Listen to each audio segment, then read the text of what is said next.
And our stage is all set for our last panel discussion.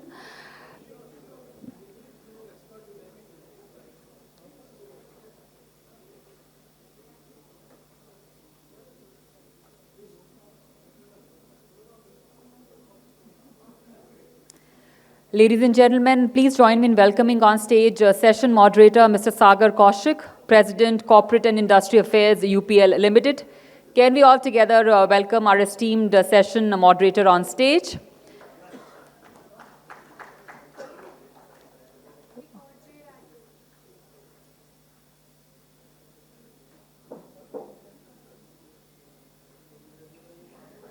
Joining him on stage are our key panelists.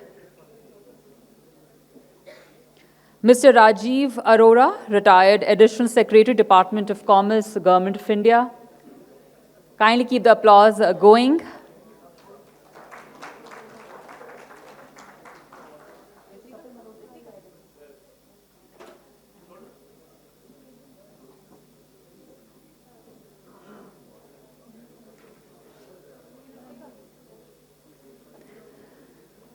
We have Mr. Sagar Kaushik on stage, Mr. Rajiv Arora on stage. We now invite Mr. Praveen Vinod, Officer on Special Duty, Ministry of External Affairs, Government of India. A very warm welcome to you, sir.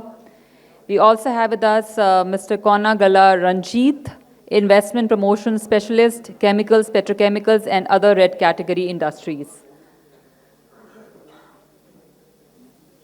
Once again, a very warm welcome to all the esteemed dignitaries. I now hand over the session to session moderator, Mr. Sagar Kaushik, for further proceedings.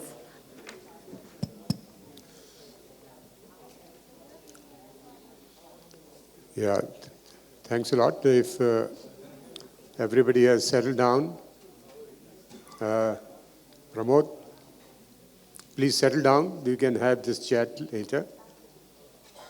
Yeah, thank you. So this is our last session, and we have seen that trade is so important in this sector. 50% of the global production, as was said, is the trade, globally traded. And India has a good position, but still there is much more room to go forward. We have seen in the last 2 years a lot of headwinds as far as chemical sector is concerned. And we thought that the winds are over. In the last 3 months, situation started to become better. And I'm talking on the global basis. But then we find that a new level of uncertainty with the tariff, it emerged all of a sudden. Some people say it's like an earthquake, and don't worry, it will settle down. I was with some European friends. They said that, look, our business will survive for 100 years, 150 years. Our companies have survived for 100 years. And next 3-4 years is just one small deviation, and we will be back to the normal. So people are not really losing confidence, but what happens, it creates some kind of uncertainty. And uncertainty of any level, sometimes things are not optically visible.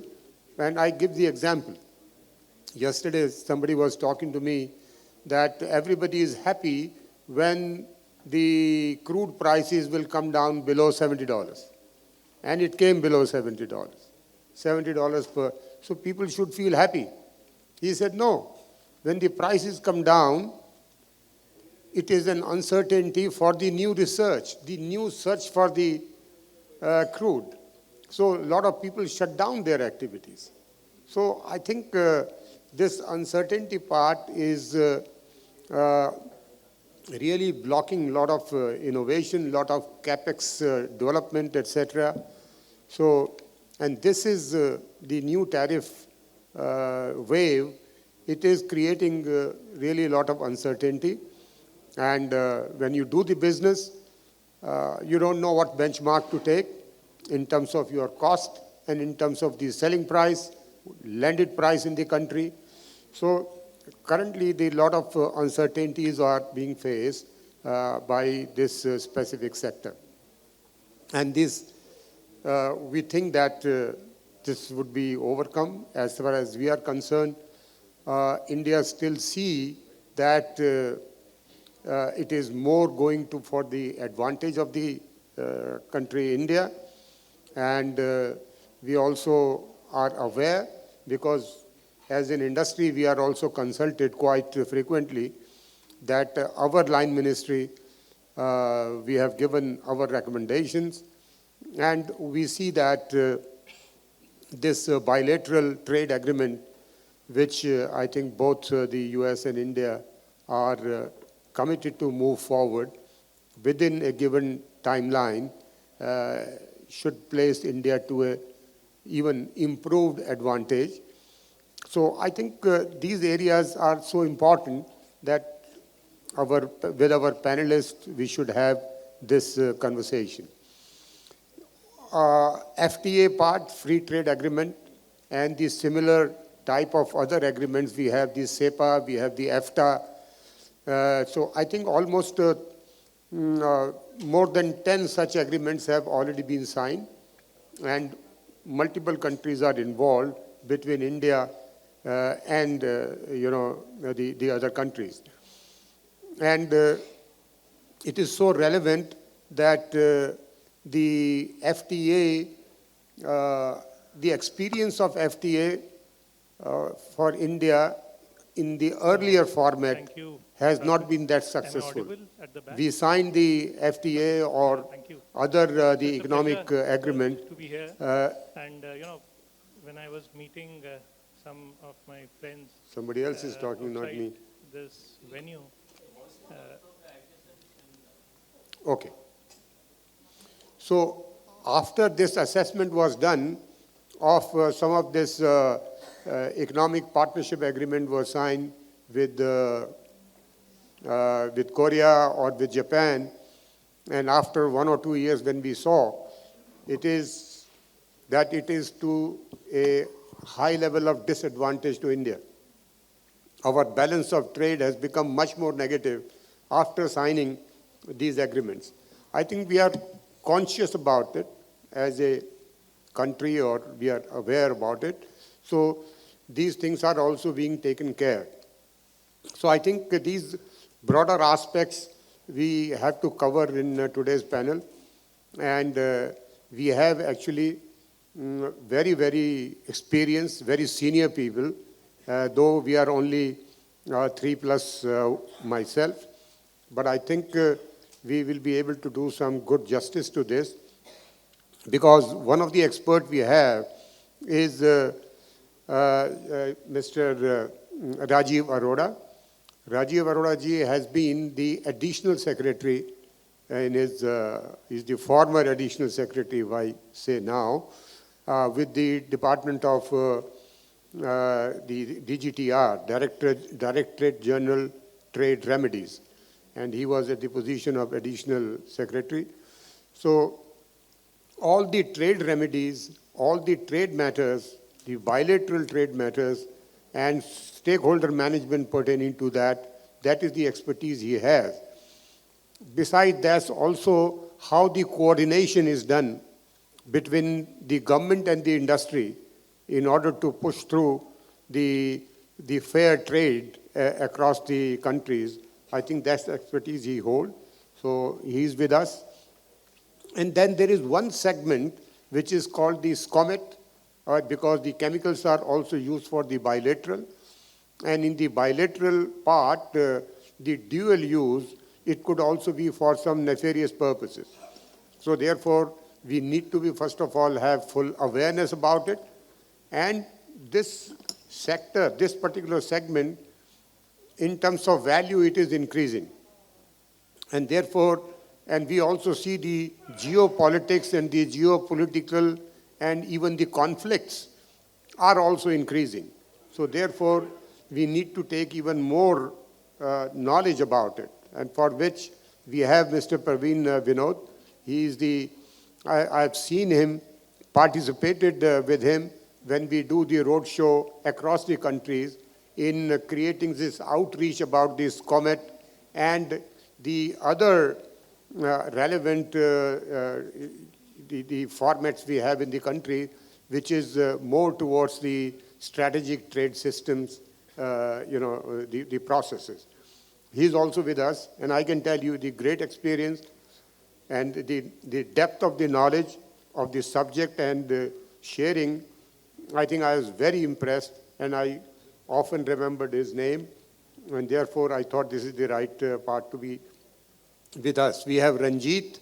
Ranjit is a younger guy. I know him since last 3 years, and I think the logistic efficiency also becomes very relevant for the trade. So coming from Andhra Pradesh, and I think a lot of, we heard about Andhra Pradesh already, the number of ports and the development is taking place, how things can be becoming more efficient. So that's the introduction about we have of the panelists. So first of all, I would like to go to Shri Rajiv Arora ji. So I can have multiple questions with you, but I summarize my question that what trade reforms or bilateral agreements could further strengthen India's position in global specialty chemicals trade? Sir, over to you. Thank you, sir. So, is it okay if I go to the dais? Yeah.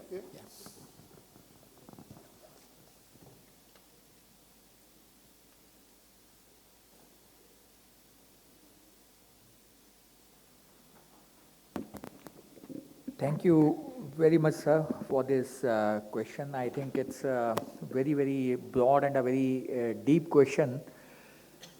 Today, when we discuss about the international trade, there are certain boundaries under which and certain disciplines which we have in mind as to how the trade will happen, how the trade reforms will be conducted, and whatever we intend to do, it has to be WTO compliant.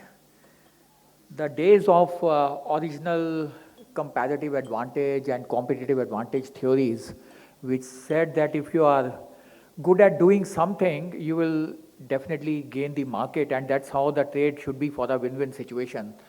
But I think the present circumstance and the upheavals which has happened in the contemporary times, every country is disturbed as to what is going to happen on the state of affairs, whether we have to look at the opportunities which have come after this, the so-called, what Mr. Kaushik also just mentioned, the earthquake, whether there are opportunities which have been made available to certain countries and certain countries are going to lose, or we have to now bend down and brace ourselves for the difficult times.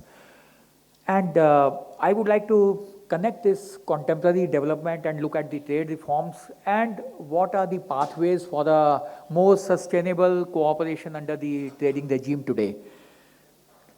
The present time Trump's action on the reciprocal tariffs, it is certainly not for any revenue collection. The target is only one.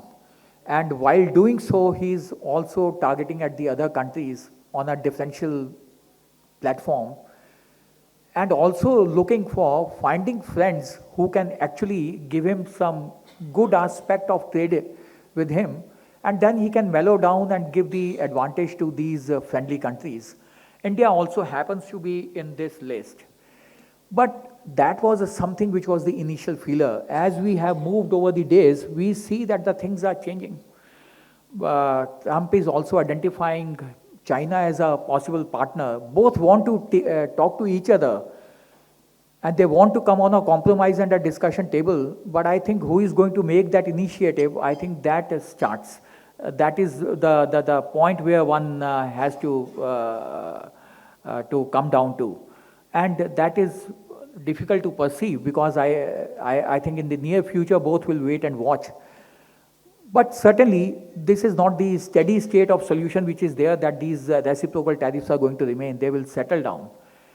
And at the same time, India also has looked at this opportunity as a as a gain, opportunity gain to get into the market which has been vacated by China. US, probably we can enter US because we have, and specialty chemicals, we already have exposure in that market.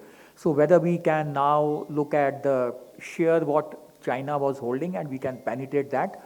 That's true for us and that's true for other countries who are also in the same boat at a 10% tariff till 9th of July. So they are also on the same boat. Everybody is looking at that opportunity. And cashing opportunity or coping with the difficult time, the coping mechanism, both require a strategy and both are painful. You can't simply capture the opportunity just because it is hanging there, because you also have the competitors who have surfaced. So that is one challenge. Now, on the coping side, we have to also protect our domestic market. If I look at the topics, the topic for the seminar, it's navigating international trade in a geoeconomically fragmented business environment. That's the topic for the discussion. But the theme is to make India a sustainable specialty chemicals hub. A sustainable hub would mean not the environmental, or we are not looking at the clean chemicals. We are also looking at the economic sustainability and also the social sustainability, which is a larger part of the ESG agenda today. So if we are talking about the economic sustainability also under this debate, which is SDG of UN system, so we must then also protect our manufacturing base. If we are going to improve the manufacturing hub through a concerted effort on R&D and innovation, then we have to see that we are not actually eroded by any kind of unfair trade which is going to come in if China is now looking for alternates after US. And India happens to be one such place where they would be putting their exports into. So we have also to look at our toolkit which can protect us from those kind of imports coming in. And so that is one aspect of it. So what are the trade reforms we should be looking at in the contemporary times? The first important trade reform is that we need not be fully dependent on certain countries for our exports. We need to enlarge our basket. The trade diversion imperative will give this kind of an experience to us. The prospering time does not give us all that rich learning what an earthquake like this can give us. And I think this is the right time to harness and gain from that experience as to whether we can capture the trade diversion opportunity or not. The government's role in actually enabling an exporter to realize that opportunity is also limited. There can be no cash incentives or the taxation SOPs which can be extended because they are not WTO compliant. The moment these SOPs are given and this kind of a hand-holding is done, which is totally WTO non-compliant, we get into a countervailing duty kind of an investigation, the anti-subsidy investigation on the India's exports. So that is counterproductive. We don't gain anything. What are the other reforms in trade which are possible under a WTO compatible regime? The ease of doing business, making the country more investment friendly, tying up on the bilateral agreements where the technology flows and the investment flows can happen smoothly and they come without any impediments and they are equitable. Mr. Kaushik mentioned about the experience of past with Korea where we faced rather the other way. The problems were more because of the FTA, because our balance of trade went negative. So the learning lesson from those kind of bilateral agreements or the plurilateral agreements was that we should not be looking at the bilateral trade agreements or the plurilateral trade agreements merely from a point of view of being defensive as to whether the imports from Korea will dislodge us from the manufacturing base. Now, that kind of a mindset doesn't make us capture the opportunities which are being offered by Korea in their market. The new generation FTAs which are in pipeline, 7 to 8 of them, they are different in nature. The negotiations are comprehensive. They are beyond trade and services. They are even to investment, non-tariff barriers, and many other new areas, the environmental issues, the quality standards. So they take care of the entire gamut of international trade, and we reach out to a comprehensive bilateral or a plurilateral partnership. So that is one aspect which is very prominent in the new generation FTAs and PTAs, that we need to be proactive in capturing the market, not really sitting back and trying to defend as to the imports are going to hit us. The imports are definitely going to make a difference in our lives here, because the manufacturers will face competition. But that competition, I think, needs to be translated into a drive for becoming more better, reducing the cost and trying to fight it out the way we do it. If we have to capture a market today under the trade diversion, we need to be competitive. We will have to even compromise on the profitability to actually make a market entry at this difficult time. So I think our strategy to be proactive and to capture the market through the pricing strategy, and also this is a sector of specialty chemical. The product differentiation makes all the difference. The interesting trade phenomena I observed in the chemicals when I was dealing with DGTR, the specialty chemicals, that most often we found cases of specialized chemicals which were facing reciprocal dumping. We were getting the hit of dumping on the domestic industry here, and our exports were facing the dumping challenge where we were exporting, and they were the same product category. Much opposed to our old classical theories of competitive advantage, where what we export, we only export, and we import something what we can't make. Here it is a case of a intra-industry kind of a trade, where the same product is being dumped and we are also exporting the same product to other countries. So this kind of challenge was very unique in the specialty chemical, and it continues to remain so even in the contemporary times.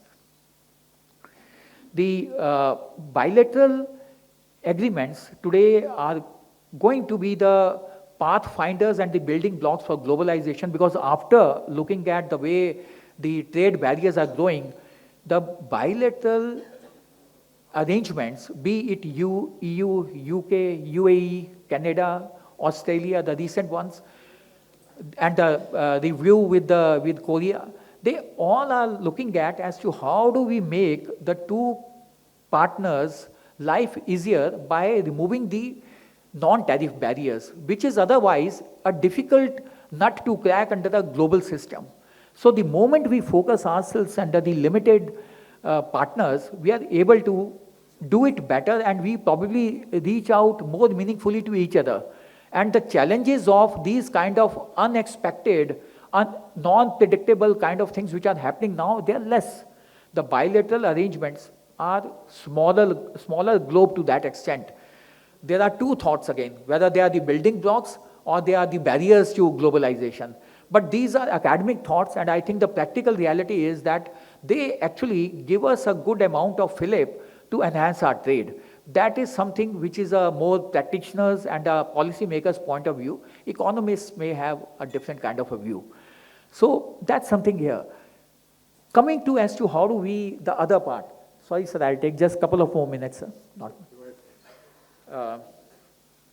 The other part is how do we save our terrain if we are getting the signals that China may dump its products now and they may like to take the advantage of the situation the way we are going to take opportunities under the trade diversion. Now, this is, and we have also set up a monitoring kind of a cell with DGFT, DGTR, CBIC, all our Ministry of Commerce. They are actually looking at that what kind of imports, sudden imports are coming in, what prices are they going to hit. So if there is an alarm system which has been set up, which is very good, very proactive, but at that point of time, how do you deal with such alarms has to be considered very proactively and very carefully by the government. The specialty chemical manufacturers, I remember most like GFCL, Pidilite, Naveen Fluoride, the Deepak Nitrite, Aarti Industries, all of them, they have taken the advantage of, not the advantage, the protection from unfair trade of dumping in past. And the experience has been out there, while there has been a protection, but every time I would find industry saying that when is it going to happen? When are you going to initiate a case? When will the provisional relief be given to us? How quickly you will do it? How quickly the duty will be imposed? Whether you are going to impose the measure in a manner that it won't get circumvented. What happens if China absorbs those kind of duties? So the concerns were always on efficiency and the efficacy of the system. So that is why over a period of time we went through the reform process in the trade remedies also. But today, in the difficult time, we need to learn from those lessons. Unfortunately, it's good also that India is a very balanced country. We have democratic institutions. We always look at a win-win situation internally in our country, that there is somebody who is manufacturing, his product is under danger, but there is a user of that commodity. So he would face a heat in case a dumping duty is given to the manufacturer here. So the balancing aspect has always been our challenge, and that is there in our bureaucracy, carefully moving ahead and seeing that the balance is established very judiciously. But under difficult times, probably our reaction time has to be faster, and we need to be more efficient and more effective. That is what is the learning we have seen. So in this time, I would feel that the government, when it finds a trigger, it should get into a suo moto kind of a situation of starting the investigation, which is fully WTO compliant. The Anti-Dumping Act, the countervailing duty, the safeguards, all of them have a provision of doing a case on a suo moto basis. So the alarm should set in motion a suo moto investigation. Of course, the normal drill of the industry coming forward and giving the backup papers and the due diligence and the judicial process, the quasi-judicial process will carry on, because without that, you can't give your final determination. But this process needs to be more efficient and quicker. So that is one challenge which we need to deal with in this difficult time. The trade policy for the exporters has to be fully WTO compliant, and ease of doing business, being more transparent on our policies. The production linked incentive, which is again there for the specialty chemicals, it has played its part well. But it will not be a surprise that PLI also comes under the attack of a countervailing duty, because again, it is the legal pundits after the WTO, in this globalized world, they are able to find the nuances of subsidy even in the best WTO compliant schemes. They are able to find those nuances. The problem of China having so many countervailing duty cases, they are number one and we are number two in terms of the hit list. They are number one on the hit list because everything is hidden in China. And we are number two on the hit list because everything is on the web as far as India is concerned. We are so transparent. So we are the victims of transparency as far as the countervailing duty is concerned. And since every country looks forward to finding those kind of things where they can give advantage to their manufacturers, so at this point of time when we are under the turbulence, India should not be shy in giving protection to the domestic industry, even if we have to compromise on our earlier established norms of being extremely diligent, too balanced.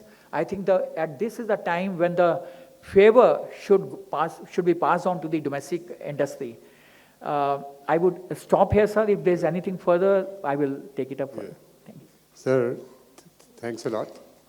Give it a clap here.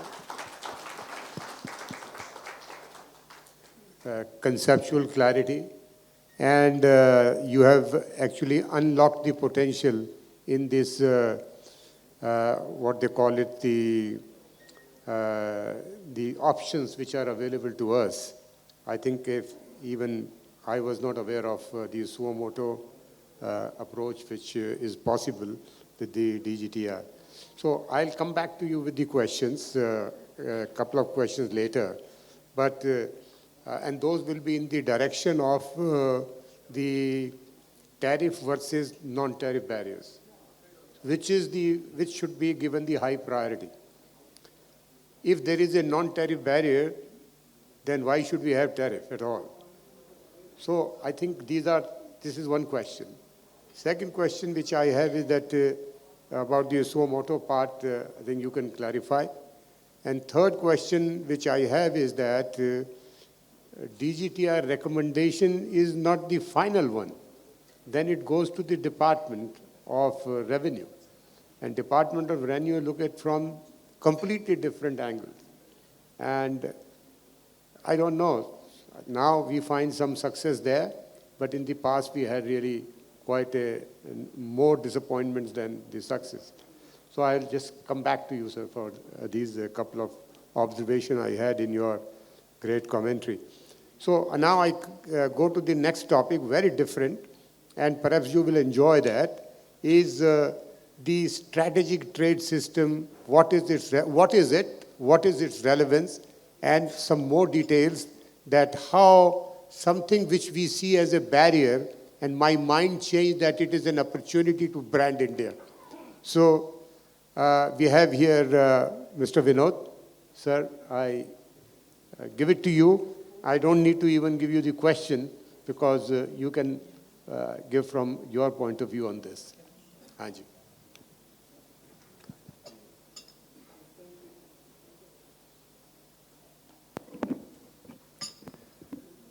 First of all, I would like to thank Assocham for this opportunity and also Mr. Sagar Kaushik also for the kind words of introduction.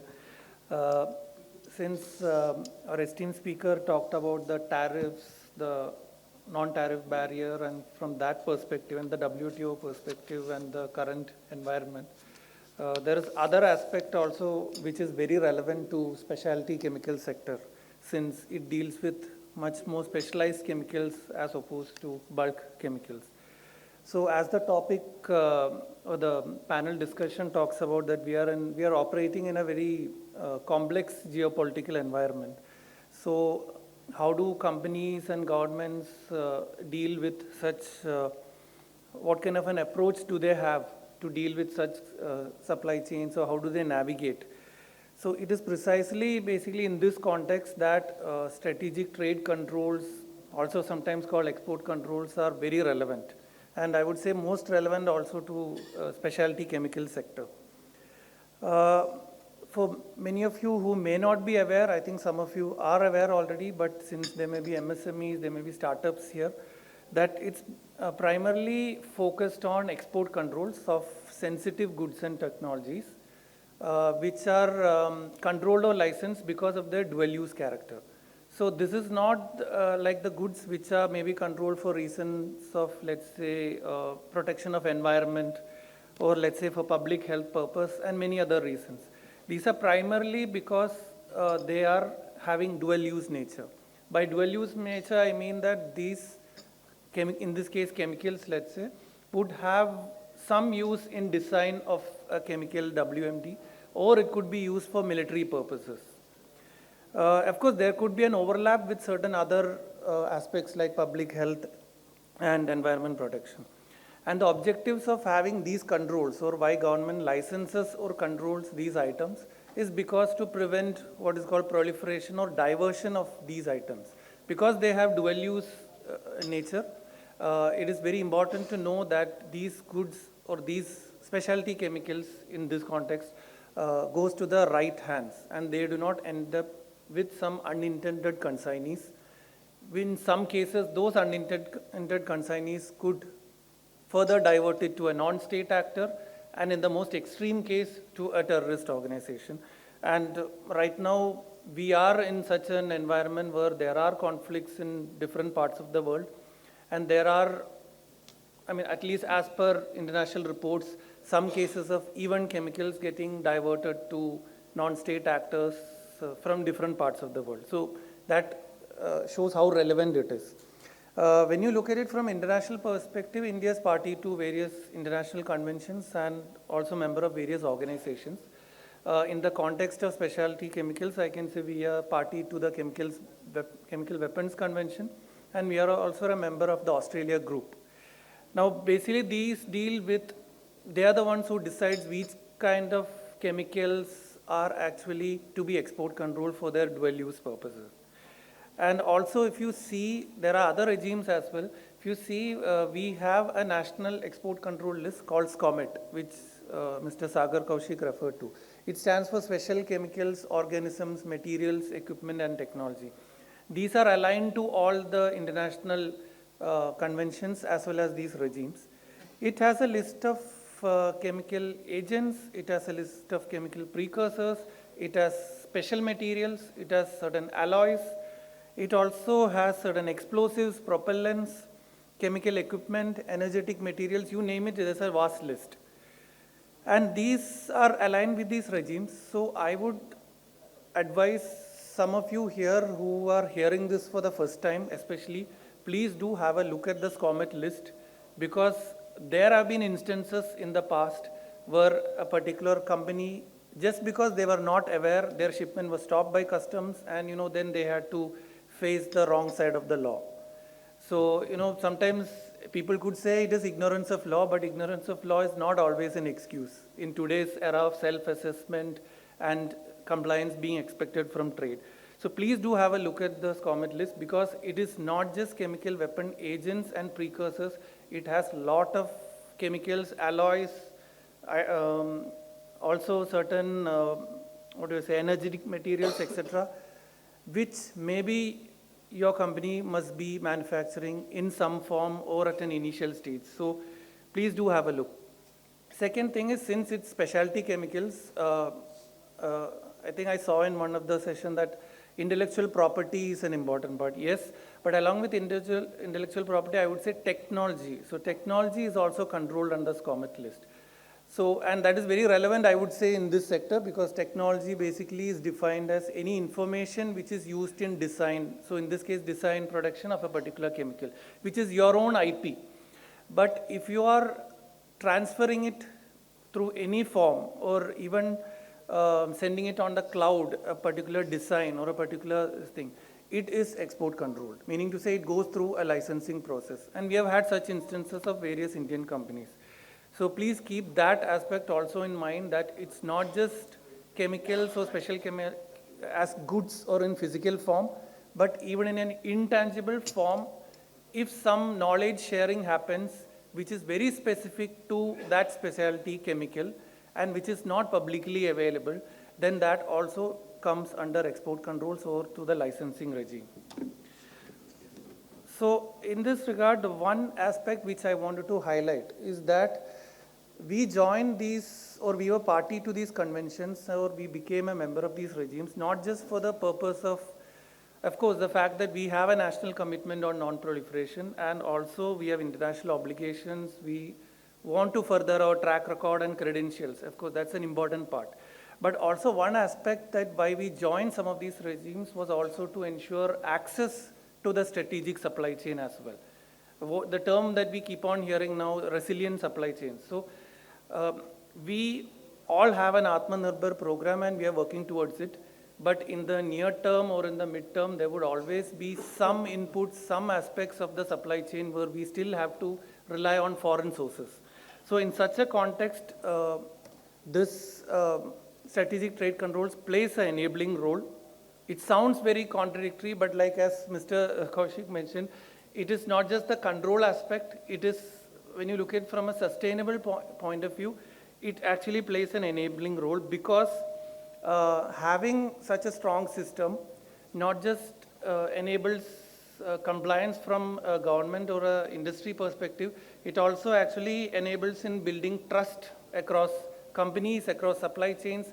It allows or enhances interoperability across supply chains, and also ensures an effective flow of goods and technologies. Now coming to what is the expectation from industry as well. Now, there are two sides to it when it comes to compliance in this area. One is the government part. So the government part, we have a licensing process. It involves certain checks of what kind of item it is, what kind, let's say, what kind of specialty chemical it is, what is its end use, who's the end user it is going to. So there is some documentation involved. Sometimes the process may involve some time. It may take up to 15 days, 30 days. But many of the times we have found that it's usually also because of documentary requirements which sometimes certain Indian companies are not able to fulfill. In this context, one thing I want to highlight is also industry should also step up. So it's not just the government that comes up with regulations, but the industry, especially the specialty chemical sector, dealing in an area which has so many chemicals or items which are of dual use nature, it is incumbent on industry also to have some sort of an internal compliance mechanism. And we already have certain government certified programs, like some of you may be aware of the Authorized Economic Operator Program of Indian Customs, and I think some companies are already certified. Now, having such kind of certification, which is primarily for supply chain security, gives you an international recognition and certain benefits which very few other schemes give, because the benefit you get in India, you also get that benefit in other countries, because India has also signed mutual recognition agreements with several countries in the world, where if you are an AEO client in India, then let's say, if I remember, we have with US also, so they would also have to recognize, which means to say, if there is facilitation for an Indian company, the same facilitation will also happen in that jurisdiction with which we have an agreement. Also, from the perspective of in SCOMET as well, we are nowadays coming up with what is called general licenses. So general licenses means that we allow certain chemicals, let's say, as an example, to certain set of approved countries, depending on which are the countries that you want to apply for a particular period. Meaning you don't have to come through a licensing process each and every time. But on this, one of the conditions is having certification, like with schemes like Authorized Economic Operator. Because we expect that if you want government to streamline the regulations, the industry also has to move a notch up and also have some sort of basic compliance. This, in our experience, we have seen companies which are having such certification. It actually helps in enabling trust. And as I already mentioned, some sort of interoperability. It even has helped in, especially I would say at least in the Western market, having such kind of a certification really helps when even at the initial stage that they are aware that you have internal processes to screen companies. Basically, this is like an advanced KYC, but customized for supply chain security. So this is also one aspect I wanted to highlight, that strategic trade controls and the internal compliance that comes with it is, while it's a regulatory process, it is licensed, it is government regulations for sure, but in the long term, it is more a sustainable mechanism which ensures that we have a more secure and resilient kind of supply chain, and which in long term actually helps in the image of the country and actually helps in enhancing the growth of our specialty chemical sector. I think it's a very vast topic, but I think with this I'll end, and depending on questions I will take further, I'll answer later. Thank you so much. Yeah, thank you, sir. I think the one word which Mr. Vinod has mentioned, that it actually facilitates the trust building. I will also like to comment that what we are observing, that in terms of the FTA, which Government of India is taking a lot of initiative, and this is more in the direction of the Western countries, including the US, Europe, and the UK. So if these are going to be our future market for building partnerships in the relationship, and government is quite vocal about it and very clear about it. That's what we also read from media. I think we also should reflect in that the trust comes with the processes. Trust comes with the actions. So therefore, I think we have to recognize that these areas, they will allow the transparency to be built, which is really part of the system, which when you try to practice what you say.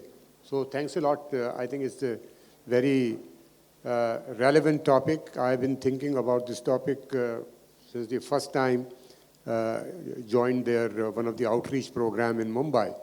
And I think you have also mentioned very important point for future.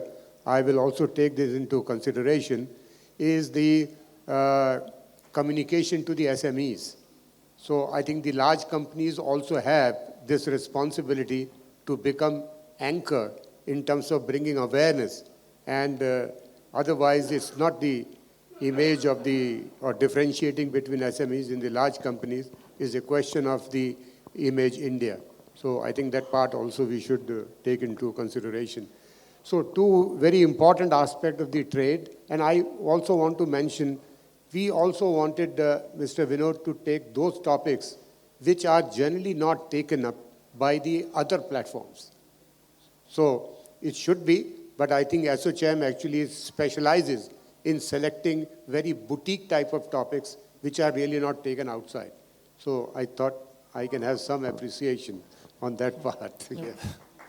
Thank you so much. And I also want to say, I think it's for specialty chemicals, it's most relevant and it's at the right time. Because I think one point I forgot to mention, it must have been mentioned in the earlier session, that all these dual-use products which are under SCOMET are basically value-added products and high-tech products. So, in which specialty chemical sector is very, pertinent.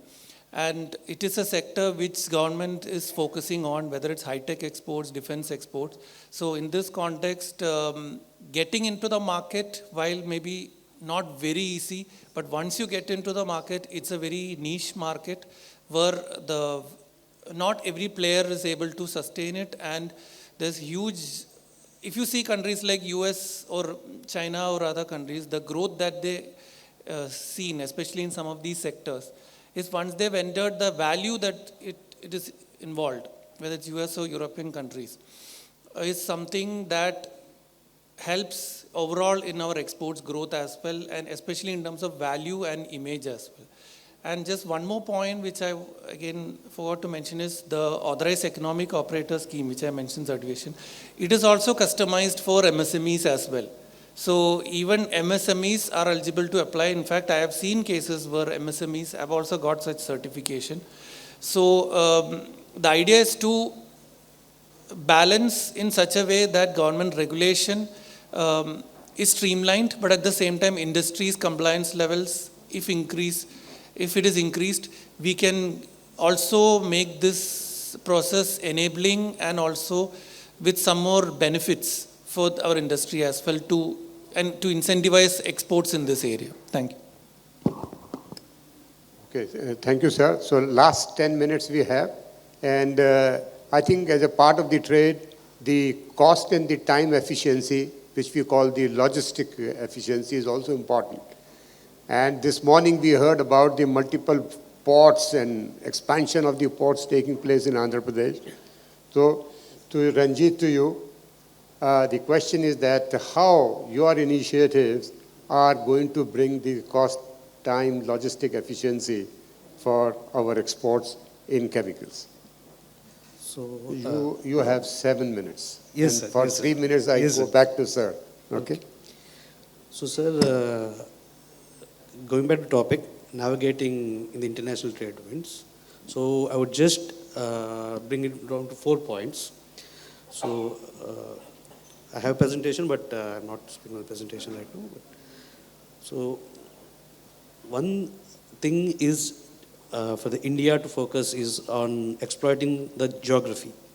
So India has well exploited the western coast because of its closer ties with the Europe and the Gulf markets, but India is yet to exploit the eastern coast. So one thing is we need to exploit the eastern coast, and the logistics part, the roads, highways, railway networks, all are being built on the all across the country. So the things are happening, and it is time for the industry to come and operate in this part of the region. So, so the second I would say is the logistics. So, and Andhra Pradesh with the long coastline of 1,053 kilometers, we already have 6 ports, and we are developing 4 more greenfield ports, which would add a capacity of 100 million metric ton. So that's what So it's one says the challenge because you got the ports, you either send the material out or bring the imports in. So the industry needs to focus on value addition at these port-based states and the port-based locations to send the material out. So and the third point I would say is the R&D and the research focus and the focus on the MSMEs. So I would like to highlight the policy from the government of Andhra Pradesh. We have come up with the policy of MSME and one family, one entrepreneur per family. And under this policy, we are planning to have a Ratan Tata Innovation Hub with multiple zones across the state. 5 zones has been identified in Vizag, Vijayawada, Rajahmundry, Kurnool, and Anantapur. So at all these zones, there are sub-zones where we promote the MSMEs and which are all being monitored by a central body. So the state, these are not just the promotion of MSMEs, but also the focus is on promoting the R&D. So the large companies can put up, when they set up their units, they can have their supply chains and everything use from these MSMEs. So this, and also there's Andhra Pradesh, we are all knowledge, we are a knowledge economy, that is the way we focus, the focus is. So, and the availability of skilled talent pool and the next gen resources are all available. So that is the third part which we are focusing. And the final thing I would like to focus on the innovation, because traditional thought process of Indian businesses or the MNCs are different. So one major thing we can look at is Indian companies look at land as an asset, but the global companies, they generally look at, not Indian companies, but Indian business mindset per se. Global companies, they are ready to lease it out. And different companies have a different business model, and one policy is not going to fit all. So there needs to be an innovative kind of approach in facilitating these investments and companies in their expansion plans, because each company has a different strategy in terms of their inventory handling or their market approach or their operations management or their future perspectives. So there's need for innovative, custom-made or tailor-made schemes or fit policies so that these things can grow. So these are the various aspects that India needs to look into to get into the, to promote the chemical sector. Yeah. Thanks a lot. I think what comes to my mind is that how you could differentiate your strategy from other states like Orissa or other states. I think one point you have mentioned that you are opening the vistas for the eastern side, which is a good point. Second thing, I don't know whether I'm modifying a little bit what you said, is that skill development. I don't know, could the skill development start earlier than the development of the infrastructure? I mean, this generally doesn't happen in our country. First you commission the plant and all, and then the skill development process starts. So perhaps you can reverse the process. Third part is that you are promoting Andhra Pradesh, basically that's investors should come. But once the investment starts, the problem of the investor starts to take place then.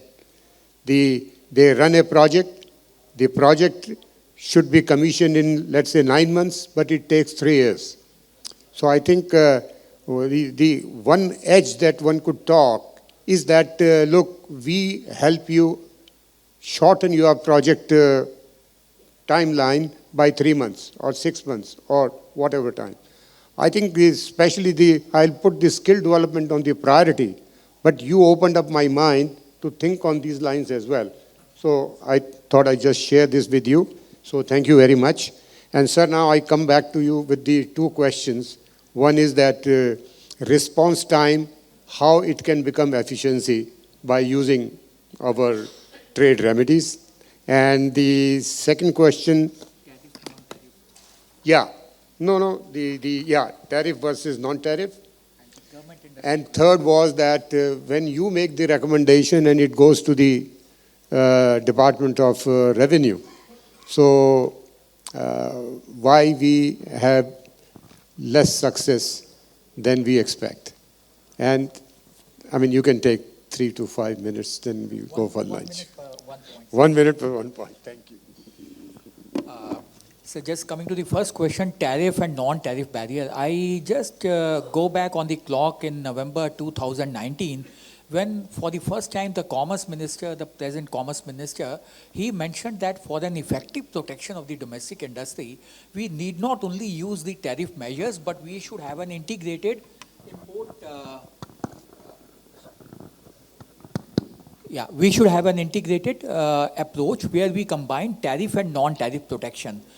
Just looking at the US's approach on protecting their industry, they use the anti-dumping measures, trade remedial measures. They also have quality standards. They have got quality standards on more than 5,000 to 6,000 of products. They believe that the technical standards, the quality standards, gives consumer right amount of protection, and also their industry is protected from the cheap and the low quality materials. That's one. The second is on the anti-dumping. They are number one on the list. 18% of the share is of US as far as anti-dumping measures, trade remedial measures are concerned. We are number two.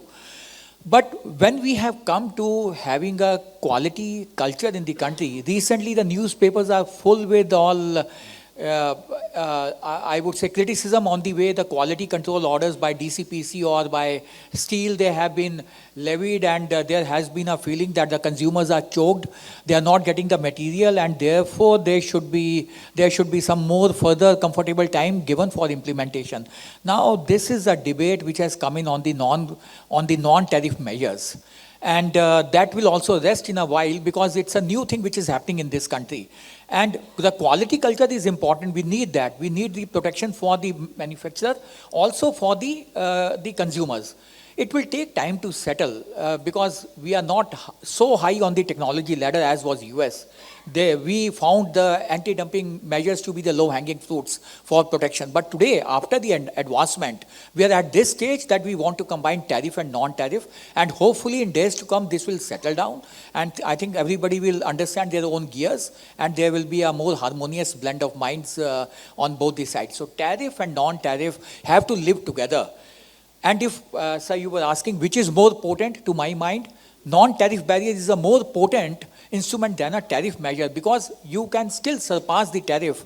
But if there is a minimum import price which says you just can't export below this price, the goods will have to be re-exported back out of the country if they land in. But if there's a duty, a tariff, higher duty can be paid and that goods can move in. So the potency is much higher. That's on the tariff, non-tariff. Coming to the suo motu investigations, the provision under the anti-dumping and the countervailing duty and safeguards. Suo motu investigations are done especially in situations where there is reports from the customs or DRI or such agencies that the goods are coming in and the industry is not able to come forward. And for Assocham, this is very relevant, because you have a lot of MSME as your members. So MSME cannot collect it together, and they can come forward to the DGTR, the government, to file a petition. So, like shoes, locks, I remember these cases, toys, earlier days, when the industry was not able to come forward, so a suo motu investigation was started. The flip side is that the industry at a later date has to give the material to the government MSMEs or maybe the larger companies, even if the suo motu has been started. That is where we have to chase the industry. Some of the flip point again is that some of the domestic producers start thinking that why to be in the trouble of manufacturing, let us get the importers and we will sell marketed by Godrej and Harrison. Because when we did this investigation on the locks, Aligarh belt was under the trouble, but when we approached Harrison and Godrej, they never came forward to hold hands of the MSME. So we lose on that count. But recently, 3 years back, we did a case on the copper tubes suo motu investigation countervailing duty. It was successful and we were able to. So this is one way where quick response can happen. Coming to the third point, sir, that the recommendations which are given by DGTR, they go to the central government because we operate under the Customs Tariff Act, which is the act of the Ministry of Finance. Central government is central government. So it has to be implemented, accepted by the government. Of course, many years back, 99% of the recommendations given by the DGTR were accepted by finance because both were on the same page. Over the period of time, we have got now friends which have PTAs with us, FTAs. Now we have partners like this. There are other areas where we are collaborating. Good neighborly countries. That is one. The user industry importers are active in terms of this protest against the anti-dumping duties. So revenue has been thinking, and I would say even the highest level, if we look at the recent budget, the thinking at the highest level is that these duties tend to be protectionist, which to my mind should not be, because these are only interventional kind of a thing which happen when there is a unfair trade which is need to be coped up with. So these are redressals at that difficult time, regulation, not control, regulation. But then these feelings have come in, and there was a period of time, 2019 to 21, when 70 to 80% of the recommendations were rejected. Now that was a change of policy thinking within the national boundaries, but look at the world outside. They see that one organ of the government is recommending protection to the industry, and the second organ says no, the protection is not desired. And if it happens by virtue of a very transparent public interest inquiry, which the European Union does, if it is a transparent inquiry and that leads to a conclusion that it is not warranted, one can understand. But when it happens internally with less of consultations, the stakeholders always raise fingers that we don't even know what happened, why you did not recommend, because there is no speaking order. The case also is before the judiciary as to why these legislative functions need not be giving the speaking order, so that aside. But the safeguard, the steel safeguard investigations which are on, there is a public interest inquiry which is a mandatory requirement under the WTO for a safeguard inquiry, which is not an unfair trade, it is an emergency measure. But anti-dumping and countervailing duty, no public interest inquiry is required because it is not a mandate of the WTO. We do it as a matter of a national obligation towards other stakeholders, but it is not mandated.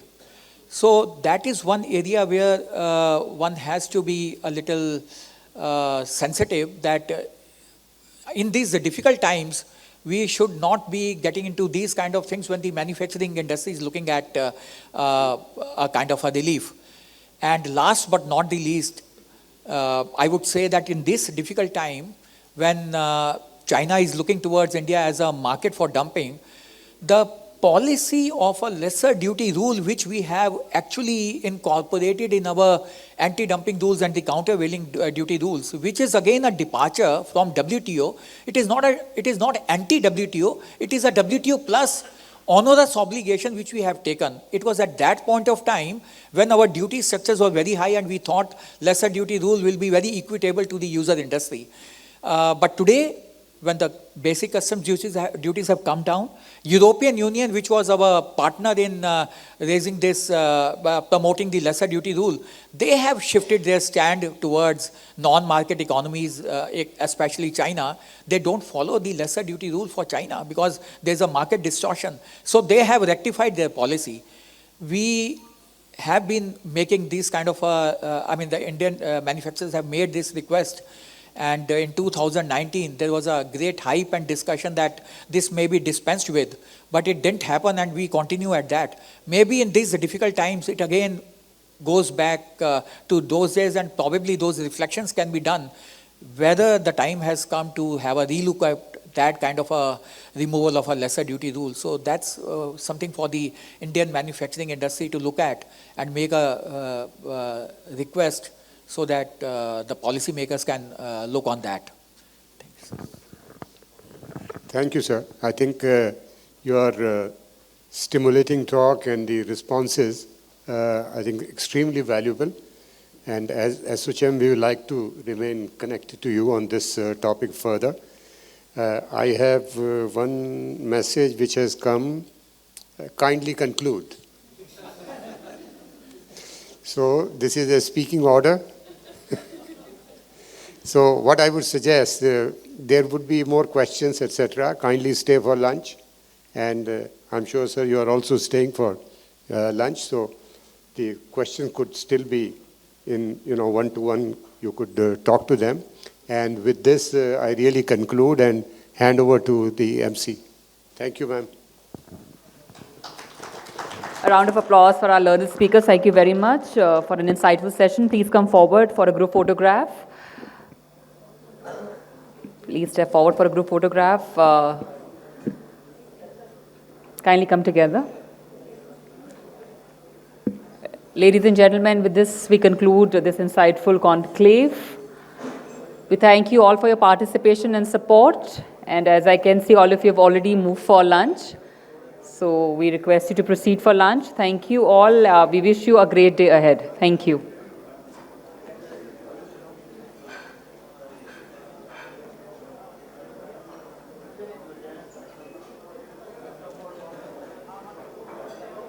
GFL Group, which has leadership